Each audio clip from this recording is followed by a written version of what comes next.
വിദ്യാലയമുറ്റത്ത് വേരാഴ്ത്തിയ പയസ്വിനി മാവ് പൂവിട്ടു. ദേശീയപാത വികസനത്തിന്റെ ഭാഗമായി കാസർഗോഡ് അടുക്കത്തുബയൽ സ്കൂൾ മുറ്റത്തേക്ക് മാറ്റിനട്ട മാവാണ് പൂവിട്ടത്. കവയിത്രി സുഗതകുമാരിയായിരുന്നു വർഷങ്ങൾക്ക് മുൻപ് കാസർഗോഡ് ടൗണിൽ നിന്നും മാറ്റിയ മാവ് നട്ടിരുന്നത്.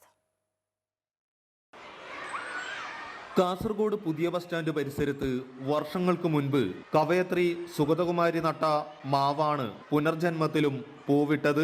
ബസ് സ്റ്റാൻഡ് പരിസരത്ത് തണൽ വിരിച്ചിരുന്ന മരങ്ങൾ സാമൂഹ്യ വിരുദ്ധർ രാത്രിയുടെ മറവിൽ നശിപ്പിച്ചപ്പോൾ പ്രതിഷേധത്തിന്റെ ഭാഗമായിട്ടായിരുന്നു അന്ന് കവയത്രി മാവിൻ തൈ നട്ടത്. സുഗതകുമാരി തന്നെയാണ് പയസ്വിനി എന്ന പേര് നൽകിയതും. ദേശീയപാത വികസനത്തിൽ തലപ്പാടി മുതൽ ചെങ്കള വരെ മരങ്ങൾ മുറിച്ചു മാറ്റിയപ്പോൾ പയസ്വിനി പറിച്ചു നട്ട് സംരക്ഷിക്കാൻ ആവശ്യമുയർന്നു. തുടർന്ന് കരാറുകാരായ ഊരാളുങ്കൽ സൊസൈറ്റി ഇതിന് തയ്യാറായി വരികയും 16 വർഷം പ്രായമായ മാവ് 2022 ജൂൺ 15 ദേശീയപാതയ്ക്കരികിൽ നിന്ന് അടുക്കത്തുബയൽ ഗവൺമെന്റ് UP സ്കൂൾ വളപ്പിലേക്ക് മാറ്റി നടുകയുമായിരുന്നു.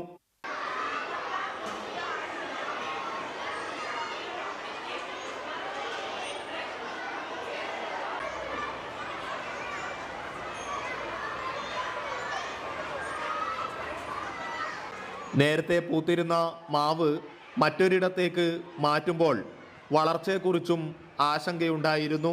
എന്നാൽ അതെല്ലാം അസ്ഥാനത്താക്കിയാണ് പയസ്വിനി തളിരണിഞ്ഞത്. പയസ്വിനി മാവ് പൂവിട്ടതിൻ്റെ സന്തോഷത്തിലാണ് സ്കൂൾ അധികൃതരും വിദ്യാർത്ഥികളും. ഏകദേശം 1.5 വർഷമായി നമ്മുടെ സ്കൂളിൽ പയസ്വിനി മരം നട്ടിട്ട്. ഇത്രയും വലിയൊരു കവയത്രിയുടെ പേരിലുള്ള മരം നമ്മുടെ സ്കൂളിൽ എനിക്ക് അഭിമാനമുണ്ട്. നമ്മൾ അതിനെ ഒരുപാട് പരിചരിച്ചു, കുട്ടികളെല്ലാവരും പരിചരിച്ചു. അധ്യാപകരുടെ ഭാഗത്തുനിന്ന് നല്ല സപ്പോർട്ട് ഉണ്ടായിരുന്നു. ഇപ്പം അത് പൂത്തിട്ടുണ്ട്. പൂത്തതിൽ നല്ലോണം സന്തോഷമുണ്ട്.